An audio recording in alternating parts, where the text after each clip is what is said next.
सभी मित्रों का हिंदी साहित्य समागम चैनल पर हार्दिक स्वागत और अभिनंदन है। मित्रों, जैसे कि आपको मालूम होगा कि पूर्व में हमने हिंदी साहित्य समागम चैनल के माध्यम से टीजीटी, पीजीटी, बिहार, छत्तीसगढ़, उत्तर प्रदेश और उत्तराखंड के पेपर इससे माध्यम से करवाए। साथ में पेडागोजी का उत्तराखंड और कुछ प्रैक्टिस सेट करवाए। हिंदी की प्रैक्टिस सेट की बात करो तो प्रैक्टिस सेट संख्या 4 यह आज हम करवाएंगे। इससे पूर्व हमने संपूर्ण साहित्य, संस्कृत और व्याकरण से संबंधित 3 प्रैक्टिस सेट करवा चुके हैं 70 नंबर का। आज जो प्रैक्टिस सेट होगा महत्वपूर्ण, यह 110 नंबर का होगा, 110 नंबर का यह होगा प्रशिक्षित स्नातक शिक्षक भर्ती 2016 का, और जो पेपर 2019 में संपन्न हुआ था। पेपर बहुत ही महत्वपूर्ण है और आने वाले निश्चित तौर पर यह पेपर जैसे आप इस प्रैक्टिस सेट को देखोगे तो आपके जहन में, आपके मन में एक नई उमंग के साथ अपनी तैयारी को बेहतर रूपरेखा देने का एक तरीका हो सकता है। और उत्तराखंड में जो अल्टी का पेपर होगा तो इससे भी अपना आकलन आप कर सकते हैं कि किस तरीके से हमें आगे की तैयारी और रणनीति बनानी होगी। आप इस चैनल में नए हैं तो प्लीज़ इस चैनल को सब्सक्राइब कीजिएगा, लाइक कीजिएगा और अपने दोस्तों तक भी शेयर कीजिएगा, जिससे उचित और बेहतर ज्ञान सभी को प्राप्त हो सके। तो देखते हैं इस प्रैक्टिस सेट का पहला क्वेश्चन प्रारंभ करते हैं। पहला क्वेश्चन है, राम कृष्णों में कौन सा समास है? ठीक है, अव्ययी भाव, द्वंद्व, तत्पुरुष, बहुव्रीहि। तो इसमें कौन सा होगा? राम कृष्ण में कौन सा होगा? तो इसका सही आंसर कौन सा होगा? इसका सही आंसर होगा द्वंद्व समाज होगा इसमें। ठीक है, रामकृष्ण में कौन सा समाज होगा? द्वंद्व समाज होगा। ठीक है, अगला क्वेश्चन हम देखेंगे प्रश्न नंबर 2 कि राजनः पापदः जुगुप्सते का हिंदी अनुवाद कीजिएगा। तो इसका आंसर क्या होगा? सज्जन पाप से घृणा करता है, सज्जन पाप करेगा, सज्जन पाप से घृणा करेगा, सज्जन घृणा से पाप करता है। तो इसका आंसर क्या होगा? इसका आंसर, सही आंसर क्या होगा? जैसे कि आपको इस आंसर का मालूम हो चुका होगा कि इसका सही आंसर होगा 1, सज्जन पाप से घृणा करता है। ठीक है, अगला प्रश्न है प्रश्न नंबर 3, रामेण सा सीता वन गच्छति का हिंदी अनुवाद होगा। तो क्या होगा? राम के साथ सीता वन गई, राम के साथ सीता वन जाती होगी, राम के साथ सीता वन जाती है, राम के साथ सीता वन जाएगी। तो इसका आंसर आपने आकलन कर दिया होगा। इसका आंसर होगा सी, राम के साथ सीता वन जाती है। ठीक है, अगला क्वेश्चन हम देखते हैं। इसमें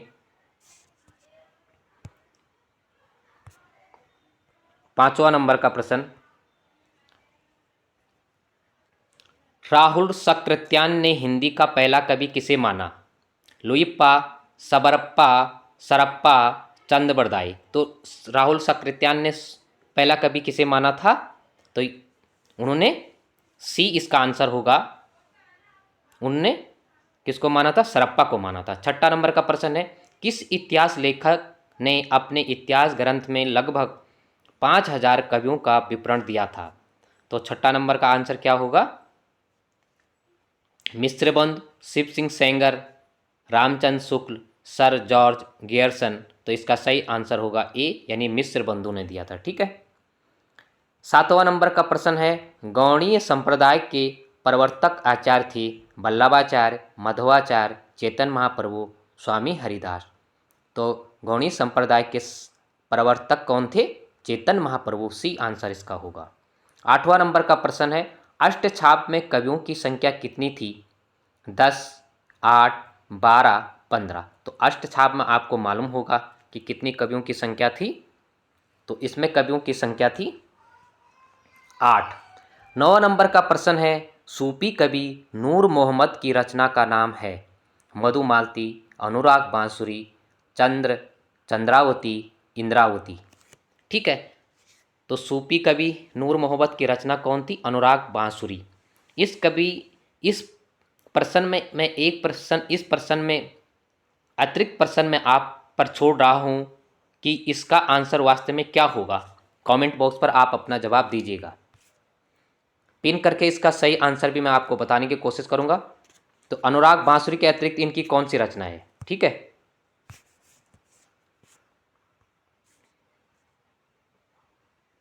अगला क्वेश्चन है 11 नंबर का, श्रृंगार रस और वात्सल रस सम्राट किस कवि को कहा जाता है? तुलसीदास, सूरदास, नंददास, कृष्णदास।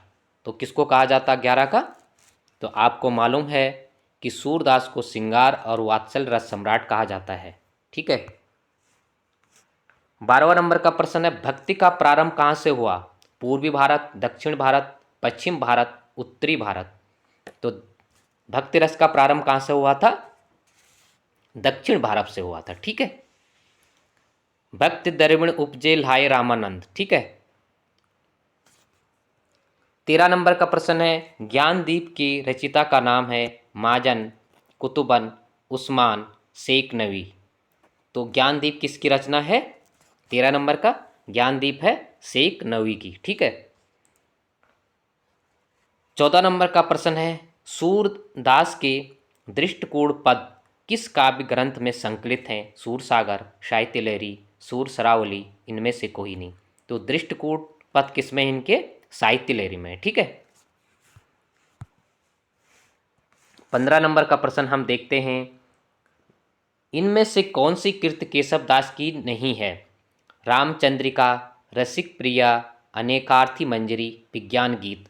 तो कौन सी रचना नहीं होगी? सी यानी अनेकार्थी मंजरी इनकी रचना नहीं है, बाकी राम केशव दास की रचना है।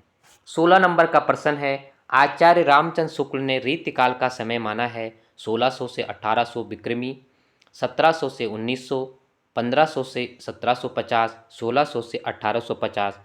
तो रामचंद्र शुक्ल ने क्या माना था? इसका आंसर है बी, अर्थात 1700 से 1900 विक्रमी तक माना था, ठीक है। विक्रमी की बात कर रहा, सन की बात नहीं कर रहा यहाँ पर, ठीक है। इस पॉइंट को भी आप नोट करेंगे।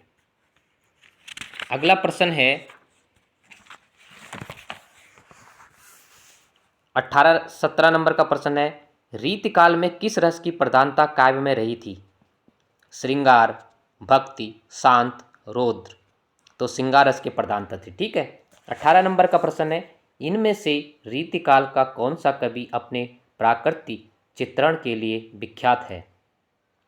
घनानंद, मतीराम, सेनापति, ग्वाल। तो कौन होगा? 18 का क्या होगा इसमें?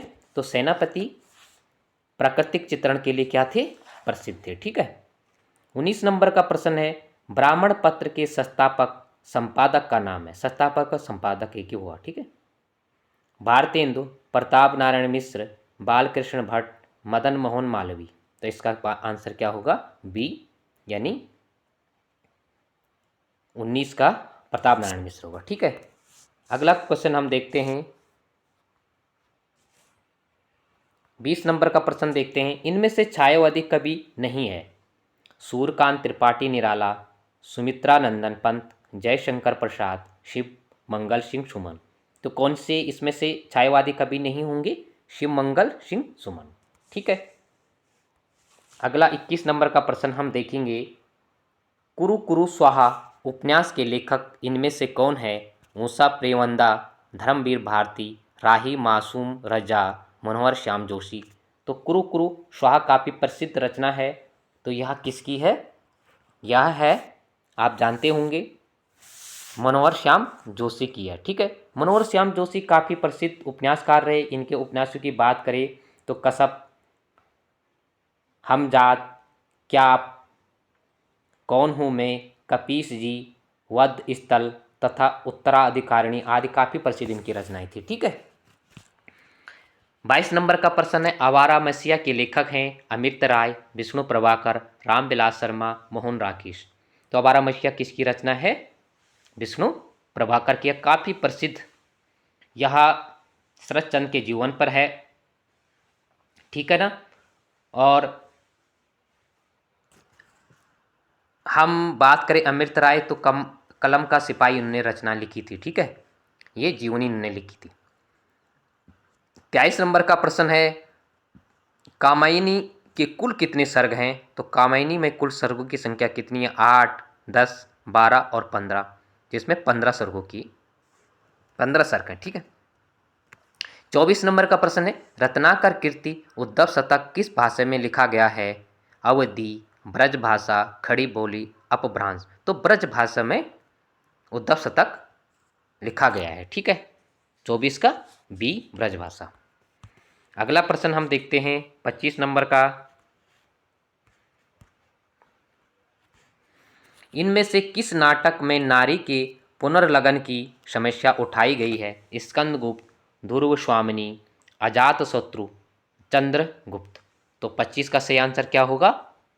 इसका सही आंसर होगा, किस में उठाई गई थी?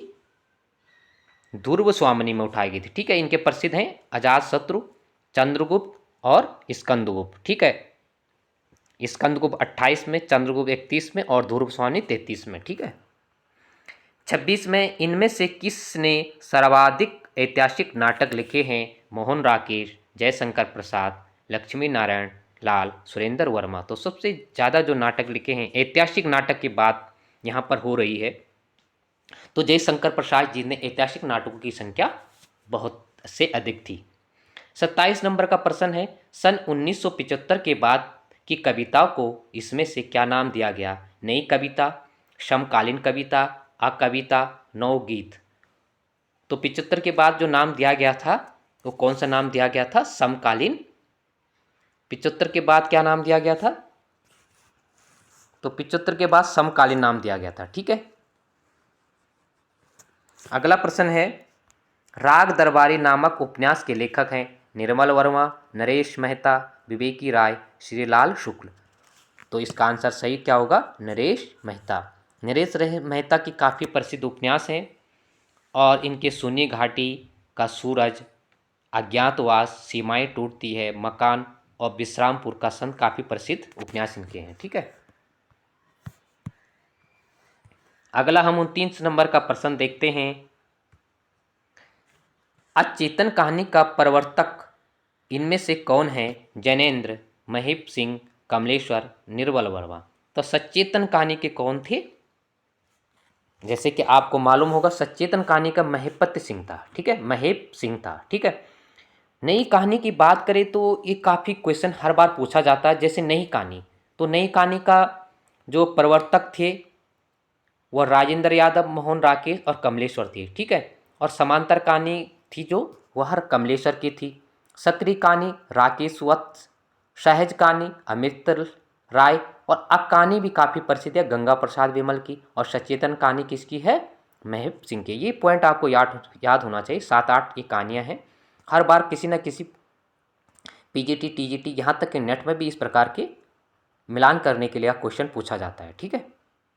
तो काफ़ी बेहतर साहित्य का काफ़ी बेहतर क्वेश्चन इसमें है, जो कि आने वाले एग्जाम में भी यह क्वेश्चन बन सकते हैं, ठीक है। अगला क्वेश्चन हम देखते हैं 30 नंबर का, इसमें से कौन सी कृति अज्ञे की है? संसद से सड़क तक, मछली घर, हरी घास में क्षण भर, साए में धूप। तो इसमें से कौन सी रचना है अज्ञे की? तो हरी घास में क्षण भर इनकी काफ़ी प्रसिद्ध रचना है, ठीक है। इनकी रचना की बात करूँ मैं तो इतलम, बाबरी एहरी, आंगन के पार, ठीक है, सागर मुद्रा, महावृक्ष के नीचे, काफ़ी प्रसिद्ध रचनाएं इनकी है। 31 नंबर का प्रश्न है, बालकृष्ण शर्मा नवीन कीर्ति काव्य में कौन से हैं? कीर्ति काव्य इसमें से कौन है? ठीक है, रेणुका, हम विष पाई जन्म के, हिम क्रीडिका, क्रीटनी, मिलन। तो इनकी कौन सी रचना है 31 की? हम विष पाई जन्म के, ठीक है। तो ये पॉइंट पे आपको, जो ये हिम क्रीटनी है यह माखनलाल चतुर्वेदी की है, ठीक है। आगे हम देखते हैं 32 नंबर का, 8वां सर्ग किस विधा की पुस्तक है? उपन्यास, नाटक, आत्मकथा, काव्य, संकलन। तो 8वां सर्ग काफ़ी प्रसिद्ध रचना है, यह किस विधा से है? या नाटक है, ठीक है, 2 होगा इसका। 33 नंबर का प्रश्न है, इनमें से कौन सा जोड़ा सही है? चिंतामणि, काव्य प्रकाश, मतिराम, रस रहीश, भूषण, अंग दर्पण, रसलीन, शिव बावनी। तो इसका सही आंसर जो चिंतामणि की है वह काव्य प्रकाश है, ठीक है। और रस रहीश कुलपति मिश्र की है, अंग दर्पण भूषण की नहीं है, रसलीन की है। और शिवा बावनी भूषण की रचना है, ठीक है, शिवा बावनी। आगे हम देखते हैं 34 नंबर का प्रश्न। मैला आंचल के लेखक हैं रेणु, नागार्जुन, रामेश्वर शुक्ल आंचल, अचल, मोहन राकेश। तो यह किसकी है? रेणु की, ठीक है। 35 नंबर का है, कहती हुई यूं उत्तरा के नेत्र जल से भर गए, हिम के कणों से पूर्ण मानो हो गए पंकज नए। पंक्तियों में किस अलंकार का प्रयोग हुआ है? उत्प्रेक्षा, रूपक, यमक, उपमा। तो इसमें कौन सा अलंकार होगा? जैसे कि आपने अपना आकलन कर लिया होगा, इसमें अलंकार जो होगा उत्प्रेक्षा अलंकार होगा, ठीक है। 36 नंबर का प्रश्न है, चरण कमल बंदो हरिराई में कौन सा अलंकार है? उत्प्रेक्षा, अनुप्रास, रूपक, उपमा। तो इसमें कौन सा अलंकार होगा? चरण कमल बंदो हरिराई में होगा रूपक अलंकार, ठीक है।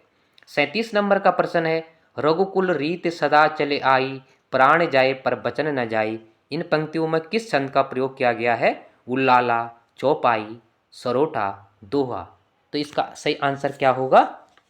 चौपाई में, ठीक है। चौपाई में 16-16 प्रत्येक चरण में जो है 16-16 मात्राएं होती है, आप इस पॉइंट को नोट करेंगे, ठीक है।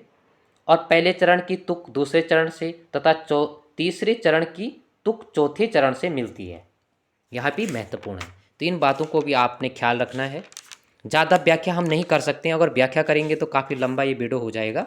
जहाँ पर व्याख्या करने वाली बात होगी थोड़ी बहुत, तो वहाँ पर प्रयास जारी रहेगा। अगला प्रश्न है 38 नंबर का, निस्दिन बरसत नैन हमारे, सदा रहत पावस ऋतु, हम पर जब ते श्याम सिदारे। उपयुक्त पंक्तियों में कौन सा रस होगा? करुण, वियोग श्रृंगार, शांत रस, हास्य रस। तो इसका सही आंसर क्या होगा? वियोग श्रृंगार, ठीक है। 39 नंबर का प्रश्न है, जसोदा हरि पालने झुलावे, हलरावे, दुलरावे, मलहावे, जोई सोई कछु गावे, ठीक है। तो उपयुक्त पंक्तियों से आपको यह भाव से प्रतीत हो रहा होगा कि जसोदा माँ जो है अपनी बालक को हंसा रही है, सुला रही है, ठीक है। तो इन पंक्तियों में कौन सा रस होगा? अद्भुत, वात्सल्य, रौद्र, भयानक। तो इसमें वात्सल्य रस की प्रधानता होगी, बालक की बात जहाँ पर आएगी, ठीक है। 40 नंबर का प्रश्न है, इसमें से किस बोली का बिहारी हिंदी से संबंध नहीं है? अवधी, मगही, भोजपुरी, मैथिली। तो किस बोली का संबंध नहीं है? तो इसका आंसर क्या होगा? अवधी बोली का संबंध नहीं है, ठीक है। भोजपुरी, मगही, मैथिली ये बोलियां जो है बिहारी हिंदी की बोलियां हैं, ठीक है। अगला 41 नंबर का हम प्रश्न देखते हैं, मगही किस प्रदेश की बोली है? मध्य प्रदेश, बिहार, राजस्थान, छत्तीसगढ़। तो बिहार की बोली होगी मगही, ठीक है। 42 नंबर का प्रश्न है, सिंधी भाषा का विकास अपभ्रंश की किस बोली से माना गया है? ब्राचड़, पैसाची, मगधी, अर्ध मागधी, ठीक है। तो सिंधी भाषा का जो अपभ्रंश होगा वह किससे होगा? यह होगा ब्राचड़ से। और जो पैसाची है, तो पैसाची जो पंजाबी बोली से इसका संबंध है, ठीक है। इस पॉइंट को भी आप नोट कर लेना। 43 नंबर का प्रश्न है, हिंदू मग पर पाँव न राख्यो, का बहुते हैं जो हिंदू भाक्यों। तो इन पंक्तियों में पंक्तियां किस बोली में है? ब्रज, भोजपुरी, अवधी, बुंदेली। तो इसका आंसर सही क्या होगा? कौन सा होगा? इसमें अवधी बोली का है, ठीक है। 44 नंबर का प्रश्न है, इनमें से कौन सा वैश्य स्वर है? आ, ई, आ। तो कौन सा होगा? इसमें आ होगा, तो ठीक है ना। आ जैसे उच्चारण हो रहा ओ आ, तो आ पीछे होगा, ओ। इस प्रकार के उच्चारण आप लोग जीभ के आधार पर 3 भागों में बांटा गया था, ठीक है ना, अग्र, मध्य और पश्च, ठीक है। इस पॉइंट को आप नोट करेंगे। 45 नंबर का प्रश्न है, निम्नलिखित में से देशज शब्द है खिड़की, मित्र, कालीन, रेल। तो 45 नंबर का सही आंसर क्या होगा? खिड़की जो शब्द है कैसी है? यह देशज शब्द है। 46 नंबर का प्रश्न है, निम्नलिखित में से कौन सा तालव्य ध्वनि है? च, प, ल, ह। तो कंठ के बाद जो आएगी तालव्य, कंठ तालु से आएगा, ठीक है। तो इसका आंसर पहले क्या होगा, यानी ए, यानी च इसका आंसर होगा, ठीक है। अगला प्रश्न हम देखते हैं 47 नंबर का, इनमें से कौन सी लिपि नहीं है? अरबी, गुरुमुखी, देवनागरी, अंग्रेजी। तो जो लिपि नहीं होगी वो कौन सी होगी? अंग्रेजी लिपि नहीं है, जबकि देवनागरी, गुरुमुखी और अरबी जो है यह लिपियाँ हैं, ठीक है। 48 नंबर का प्रश्न है, छ ध्वनि का उच्चारण स्थान है? दंत्य, ओष्ठव, ओष्ठव, तालव्य, वर्च, वर्च। तो इसका आंसर क्या होगा? छ ध्वनि का किससे हो रहा होगा? तो 48 का क्या आंसर होगा? यानी सी होगा, तालव्य होगा, ठीक है। 49 नंबर का प्रश्न है, उसके प्राण सूख गए, इस वाक्य में प्राण का वचन निर्धारित कीजिएगा।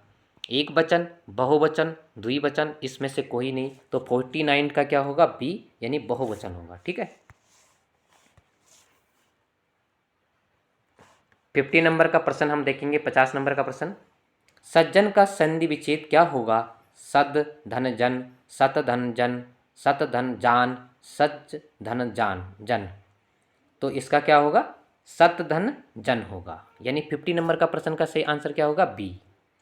51 नंबर का प्रश्न है, ऋण से, ऋण मुक्त शब्द से, शब्द में कौन सा समास होगा? संबंध तत्पुरुष, संप्रदाय, संप्रदान तत्पुरुष, अधिकरण तत्पुरुष, अपादान तत्पुरुष। जिसका संबंध क्या होगा? ऋण से मुक्त। तो क्या होगा इसमें? अलग करने हो गया ना, तो अलग करने का मतलब क्या है? डी, यानी अपादान होगा इसमें, ठीक है। 52 नंबर का प्रश्न है, इसमें से, इनमें से एक मोक्ष का पर्यायवाची शब्द है?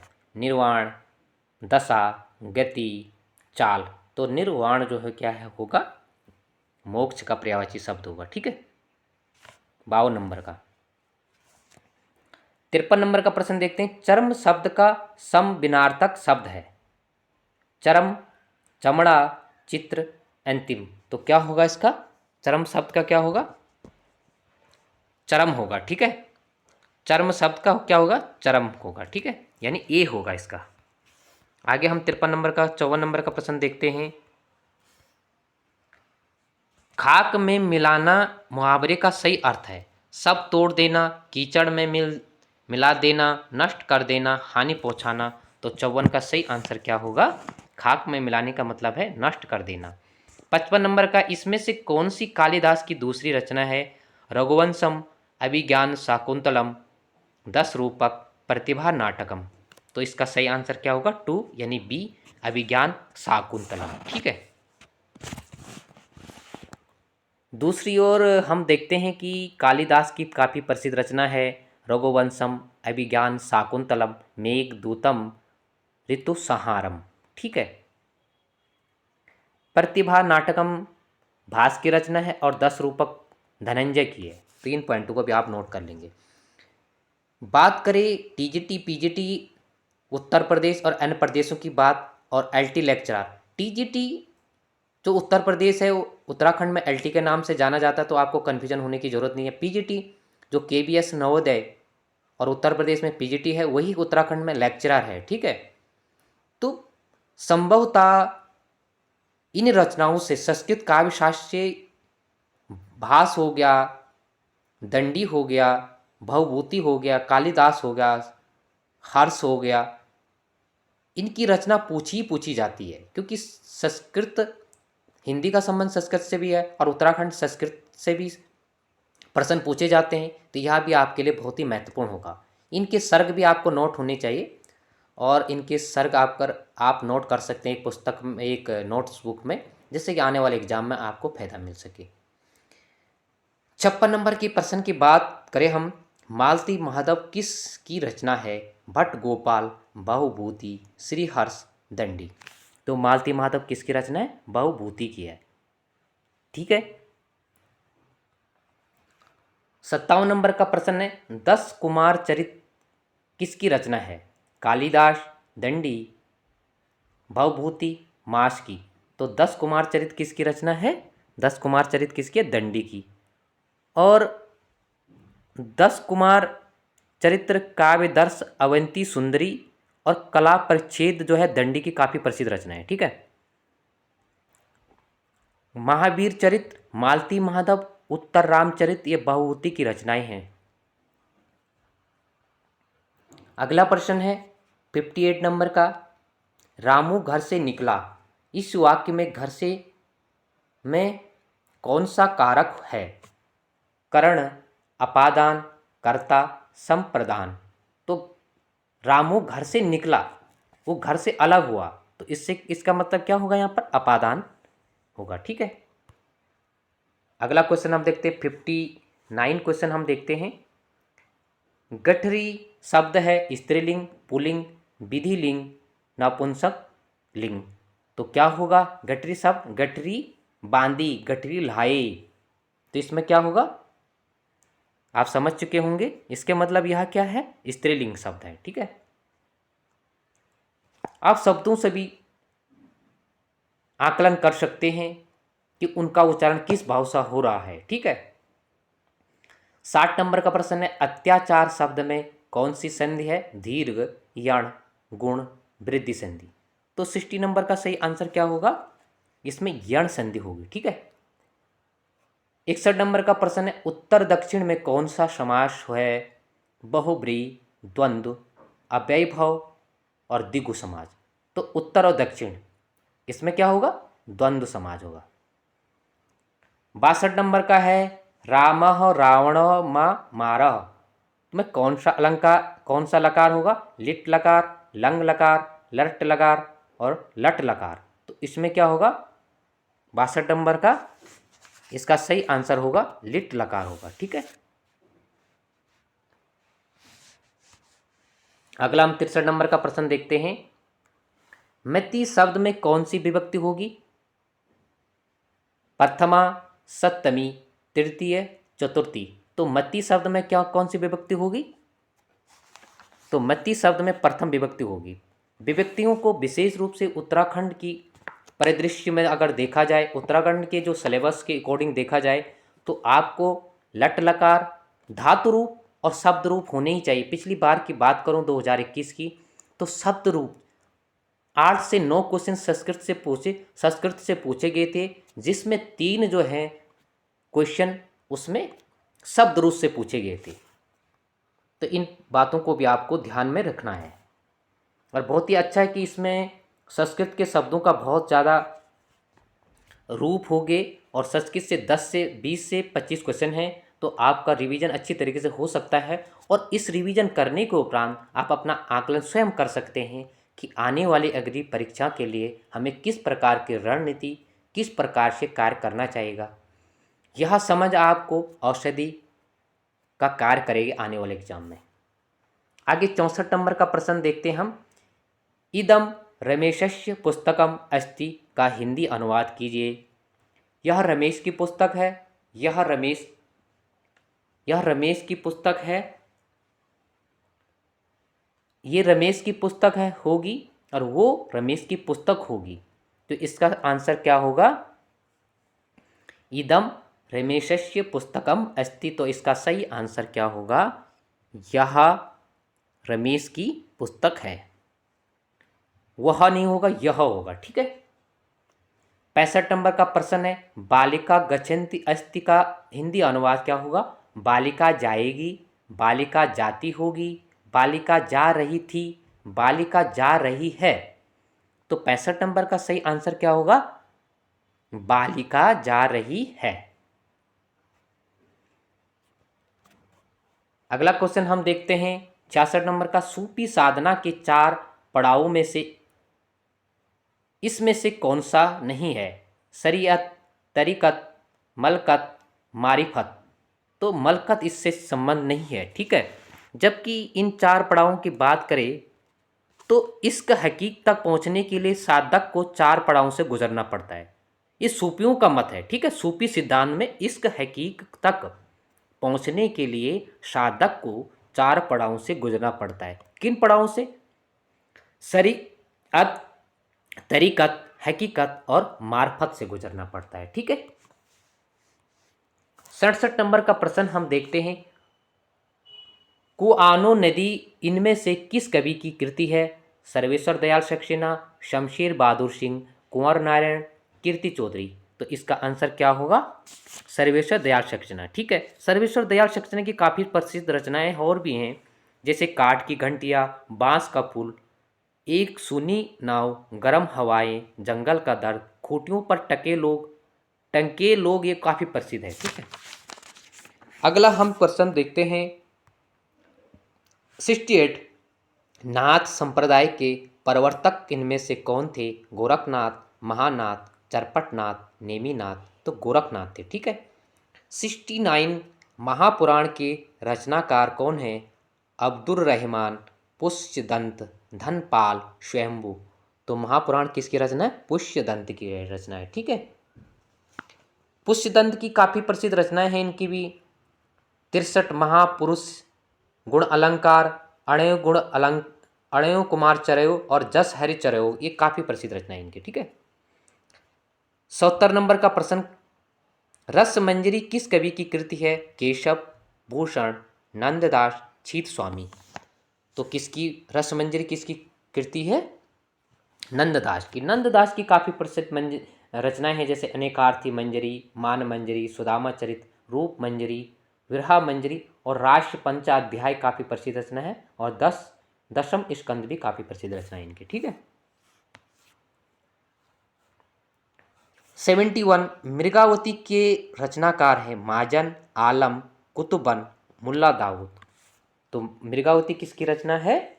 आप जानते होंगे, कुतुबन की रचना है। ठीक है, 72 नंबर, भ्रमर गीत का उपजीव ग्रंथ कौन सा है? श्रीमद् भागवत महापुराण, विष्णु पुराण, हरिवंश पुराण, शिव पुराण। तो श्रीमद् भागवत पुराण भ्रमर गीत का है। ठीक है, और भ्रमर गीत काफ़ी प्रसिद्ध रचना है। ठीक है, देखो, सर्वप्रथम एक पूर्व प्रसंग के रूप में श्रीमद् भगवत पुराण का दसम स्कंद में है, 47 अध्याय में इसका उल्लेख है। कभी ये भी आ सकता है। ठीक है, यह क्वेश्चन जो है 2021 LT उत्तराखंड में पूछा गया था पिछली बार हिंदी में। इस पॉइंट को नोट कर लेना। इसमें 47 अध्याय में 47वां अध्याय जो है उसमें भ्रमर गीत का उल्लेख किया गया है। श्लोक की बात करें 12 से 21 श्लोकों में इसका उल्लेख मिलता है। 12 क्रम संख्या 12 से 21 श्लोकों के में इसका उल्लेख मिलता है। यह पॉइंट भी आपको नोट करना है। ठीक है, 47 आप नोट कर लेना, अध्याय में इसका उल्लेख मिलता है। अगला प्रश्न है, विनय पत्रिका की रचना किस भाषा में हुई? अवधी, ब्रजभाषा, मैथिली, हिंदी। तो विनय पत्रिका का ब्रजभाषा में हुई थी। ठीक है, तुलसीदास ऐसे रचनाकार थे जिन्होंने ब्रजभाषा और अवधी भाषा दोनों ही भाषा में रचनाएं की। ठीक है, अगला प्रश्न है 74 नंबर का, इसमें से कौन सा संत कवि नहीं है? कबीरदास, तुलसीदास, सुंदरदास, मूलकदास। सो संत कवि कौन से नहीं है? तुलसीदास। ठीक है, और सुंदरदास इस सबसे पढ़े लिखे संत कवि थे। ये पॉइंट भी आप नोट कर लेना। 75 है, राघव चेतन इनमें से किस सूफी काव्य का पात्र है? मधुमालती, मृगावती, पद्मावत, चंदायन। तो पद्मावत जो रचना है, ठीक है, पद्मावत किसकी रचना है? जायसी की कृति है। ठीक है, तो जायसी की काफ़ी प्रसिद्ध कृति है जिसमें 57 जो है खंड हमें मिलते हैं। तो इस पॉइंट को नोट कर लेना। जैसे चंद्रवरदाई है, तो चंद्रवरदाई की जो रचना है उसमें हमें 69 उसमें सर्ग हमें मिलते हैं, इसमें खंड हैं, जबकि भारतीय जो रचनाएं हैं उसमें हमें सर्ग मिलते हैं। ठीक है, तो यह जो जायसी की कृति थी पद्मावत, वह मशनबी शैली में रचना की गई थी। तो इसलिए हमें वहाँ पर ये मतभेद हो जाता। पूर्व प्रैक्टिस सेट में मैंने ऐसे ही एक क्वेश्चन था, तो आप लोगों का आकलन करना भी सही है। तो उसमें सर्ग नहीं होगा, खंड ही होगा, क्योंकि मनसबी शैली में यह रचना हुई थी। अगर हम भारतीय चरित्र काव्यों की बात करें तो वहाँ पर सर्ग हमें मिलेंगे। इस महत्वपूर्ण पॉइंट को आप नोट कर सकते हैं। ठीक है, तो छोटी छोटी पॉइंटों पर भी आप अपना चिंतन कर सकते हैं। चिंतन करना आवश्यक भी है आने वाले एग्जाम के लिए। अब हम बात करें 74 नंबर की, इनकी अन्य काफ़ी प्रसिद्ध रचनाएं भी हैं पद्मावत की, ठीक है। इसमें जो है अन्य इसमें पात्र हैं, ठीक है ना, और पात्र कौन कौन से हैं? रतन सेन, पद्मावती, हीरामन तोता, नागमती और अलाउद्दीन, ये पात्र हैं इसके, ठीक है। अब हम 76 नंबर के प्रश्न देखते हैं। कुतुबन द्वारा रचित ग्रंथ का नाम है मृगावती, मधुमालती, हंस ज्वाहारी और चंदायान। तो कुतुबन किसकी रचना है? 74 का क्या होगा? मृगावती की रचना है, ठीक है।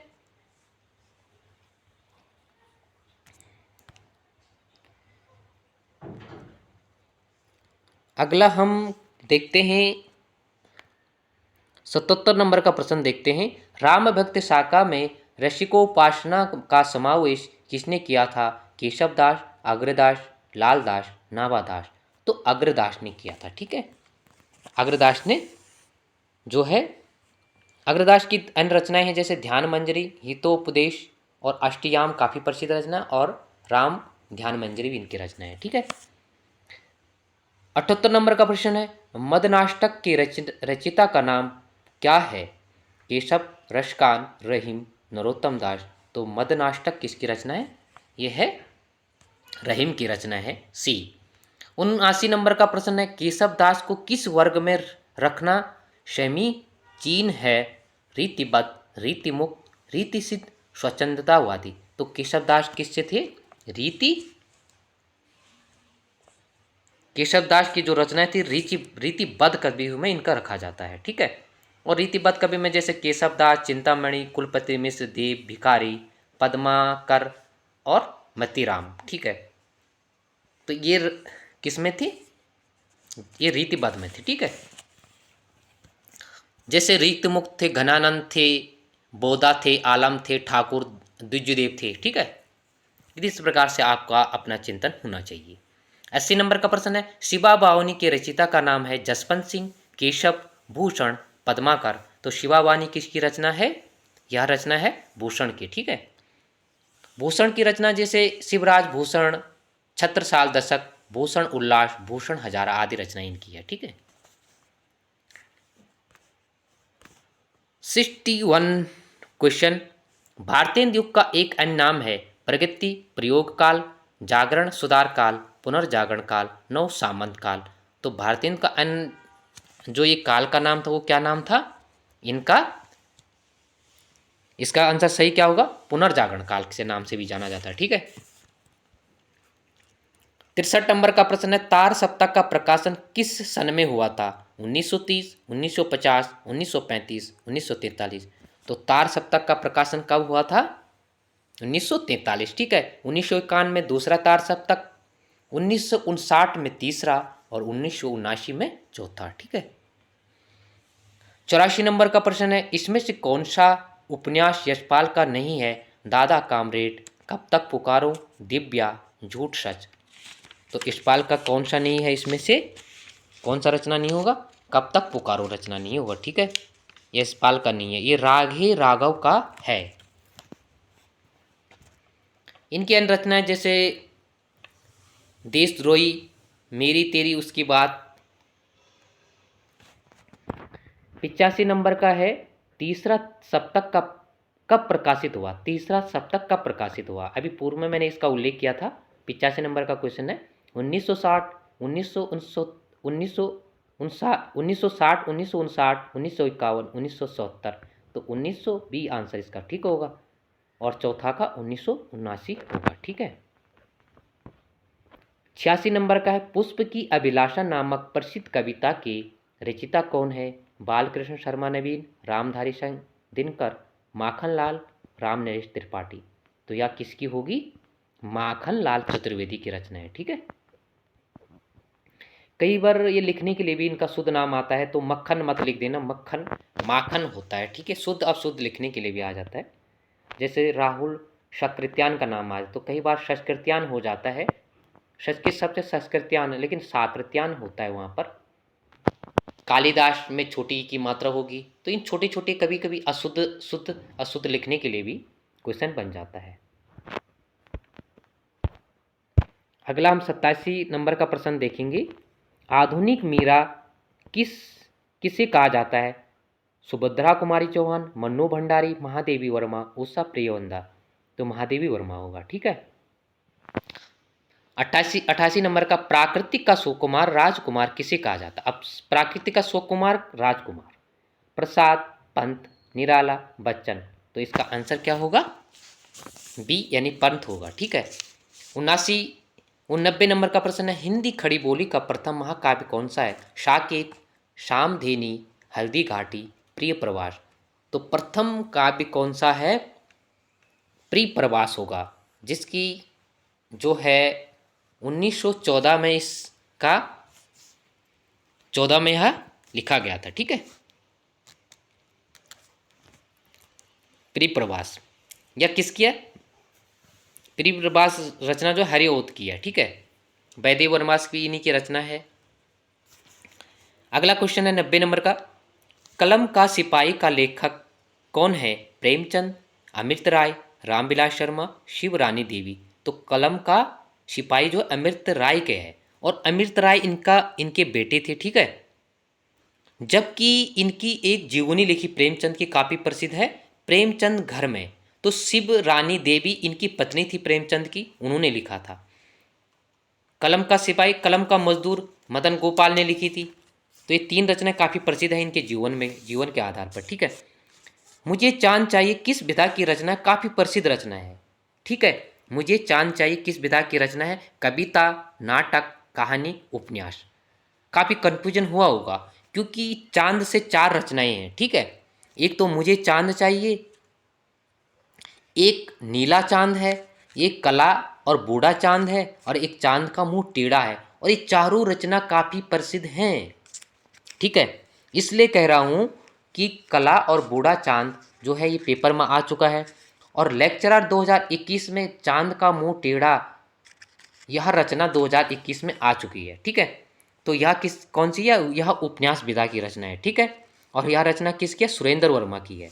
अब मैं ये क्वेश्चन आपके लिए छोड़ रहा हूँ कि चांद का मुंह टेढ़ा किसकी रचना है, कला और बूढ़ा चांद किसकी रचना है, और नीला चांद किसकी रचना है। ये चारों बहुत ही महत्वपूर्ण हैं। इसमें से 3 रचनाओं को साहित्य अकादमी पुरस्कार भी मिल चुका है, ठीक है। तो ये क्वेश्चन आप कमेंट बॉक्स पर लिख कर भेजेंगे। 92 नंबर का प्रश्न है, सारा आकाश किसकी कृति है? मन्नू भंडारी, राजेंद्र यादव, कमलेश्वर, आज्ञे। तो राजेंद्र यादव की रचना है, ठीक है, सारा आकाश। 56 नंबर का प्रश्न 93 नंबर का प्रश्न है, संशय की एक रात किस कवि की कृति है? अज्ञे, नरेंद्र शर्मा, नरेश मेहता, केसरी कुमार। तो संशय की एक रात किसकी है? यह किसका है? नरेश मेहता की है, ठीक है। 94 का आषाढ़ का एक दिन नामक नाटक रचिता है जयशंकर प्रसाद, सुरेंद्र वर्मा, लक्ष्मी नारायण मिश्र, मोहन राकेश। तो आषाढ़ का एक दिन किसका? काफ़ी प्रसिद्ध रचना है, मोहन राकेश की रचना है, ठीक है। काफ़ी प्रसिद्ध रचना है मोहन राकेश की। आषाढ़ का एक दिन इनकी 4 नाटक काफ़ी प्रसिद्ध हैं। आषाढ़ का एक दिन, लहरों के राजहंस, आधे अधूरे, और पैर तले जमीन, ठीक है। 95 नंबर का प्रश्न है, कवित्त रत्नाकर के रचिता हैं जगन्नाथ दास रत्नाकर, सेनापति, मतीराम, बोधा। 2 नाम यहाँ पर कन्फ्यूजन होंगे, जगन्नाथ दास रत्नाकर और सेनापति। तो यह बी यानी सेनापति क्यों होगा? रत्नाकर से रत्नाकर मत मार लेना, ठीक है। और इनका दो ही रचना है काफ़ी प्रसिद्ध सेनापति की, ठीक है। रीतकाल के कवि हैं, एक काव्य कल्प द्रुम है और एक कवित्त रत्नाकर है, ठीक है। अब हम देखते हैं 96 नंबर का प्रश्न, इनमें से कौन सा जोड़ा सही है? श्री संप्रदाय, मध्वाचार्य, रुद्र संप्रदाय, विष्णु स्वामी, सनकादि संप्रदाय, श्री हितजी, राधा वल्लभ संप्रदाय, निम्बरकाचार्य। तो इसमें कौन सा जोड़ा सही है? तो आपने आकलन कर दिया होगा, रुद्र संप्रदाय वाला सही है, विष्णु स्वामी का है, ठीक है। श्री संप्रदाय की बात करूं तो रामानुजाचार्य, ठीक है। सनकादि संप्रदाय निम्बारकाचार्य, राधा वल्लभ, हित हरिवंश जी का है, ठीक है। 97 नंबर का प्रश्न है, 500 ईस्वी से 1100 ईस्वी तक 500 ईस्वी से 1100 ईस्वी तक के संस्कृत काव्य शास्त्र को कहा जाता है परिवर्तन काल, प्रतिपादक काल, व्याख्या काल, भाष्य काल। तो इसको क्या कहा जाता है? परिवर्तन काल। एक इसका आंसर उससे ये मिलता जुलता नहीं है, लेकिन इसका आंसर एक दिया गया था। आप इसको सही रचना के आधार पर तो यह मिलता नहीं है, लेकिन आयोग का भी अपना मत होता है और आयोग के सामने सब फेल हैं। तो देखते हैं अगला क्वेश्चन 98 का। निर्धन के धन सी तुम आई, निर्धन के धन से तुम आई में कौन सा अलंकार है? से, उपमा, रूपक, उत्प्रेक्षा, अनुप्रास। तो 98 का क्या होगा? उपमा अलंकार होगा। ठीक है। 99 नंबर का प्रश्न है, रहमन पानी राखिए बिन पानी सब सून, पानी गए न ऊवरे मोती मानुष चून। इन पंक्तियों में किस छंद का प्रयोग हुआ है? दोहा, गीतिका, चौपाई, कवित्व। तो 99 नंबर का प्रश्न का आंसर क्या होगा? क्या होगा इसका आंसर? रहमन पानी राखिए, ए होगा, दोहा होगा।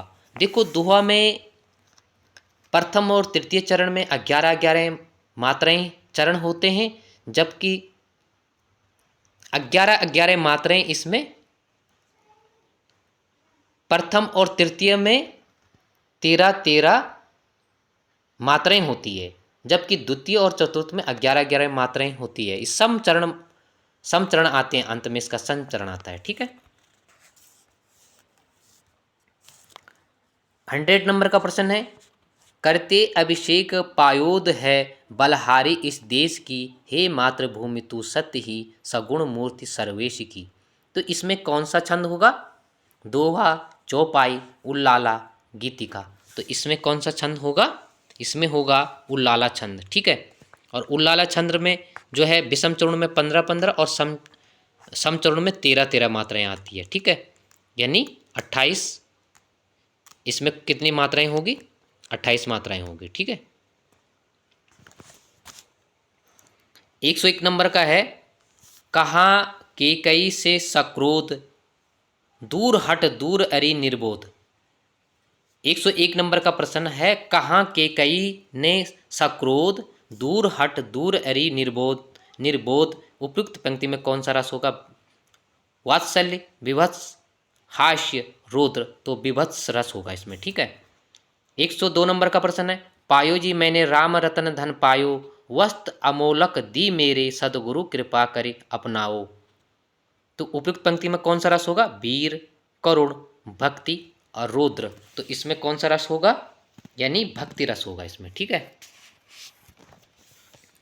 103 नंबर का प्रश्न है, ब्रज भाषा का विकास इसमें किस प्राकृत अपभ्रंश से हुआ? मगधी, पैशाची, शौरसेनी, अर्धमागधी। तो किससे हुआ था ब्रज भाषा का? शौरसेनी से हुआ था। ठीक है। देखो शौरसेनी अपभ्रंश राजस्थानी हिंदी, पश्चिम हिंदी और पहाड़ी हिंदी। पहाड़ी हिंदी में जैसे नेपाल का कुछ क्षेत्र, गढ़वाली, कुमाऊनी और हिमाचल का कुछ क्षेत्र आता है। तो इन तीनों जो है अपभ्रंश शौरसेनी है। लेकिन हमारा जो एक उत्तराखंड का अपभ्रंश है, उसका संबंध जो है पहाड़ी भाषा का खस अपभ्रंश से भी है। 104 नंबर का प्रश्न, आगरा किस बोली का क्षेत्र? अवधी, खड़ी बोली, ब्रज भाषा, छत्तीसगढ़ी। तो ब्रज भाषा से संबंध होगा। 105 नंबर का प्रश्न है, इनमें से कौन सी ध्वनियाँ संयुक्त ध्वनि हैं? क्या, चय, टट, ट और ओ। तो इसमें संयुक्त ध्वनि कौन सी होगी? क्या, चच, ट और ओ। तो इसमें संयुक्त ध्वनि क्या है? क्या। ठीक है, क्या। इसका ए होगा। ठीक है। 106 नंबर का प्रश्न है, इसमें से कौन सा युग्म अघोष ध्वनि है? ग, घ, ढ, ढ, प, फ, द और ध। तो इसमें अघोष युग्म जो होगा वह प और फ होगा। ठीक है। अगला प्रश्न है 107 नंबर का, मुंडा भाषा परिवार का क्षेत्र कौन सा है? राजस्थान, मध्य प्रदेश, तमिलनाडु, छोटा नागपुर। तो इसका आंसर डी होगा, छोटा नागपुर। 108 नंबर का प्रश्न है, निम्नलिखित में से नीलकंठ कौन सा शब्द है? रूढ़, यौगिक, योग रूढ़, इनमें से कोई नहीं। तो नीलकंठ जो शब्द होगा वो कौन सा होगा? वह होगा योग रूढ़ शब्द होगा। ठीक है। 109 नंबर का प्रश्न है, निम्नलिखित में से कौन सा महाप्राण ध्वनि नहीं है? ख, ट, ज, ठ। तो इसमें कौन सा होगा? 109 नंबर का क्या होगा? तो इसका होगा जो महाप्राण ध्वनि नहीं है, इसका क्या होगा? 3, इसका जो है ट भी होगा, ज भी महाप्राण ध्वनियाँ है इसमें से।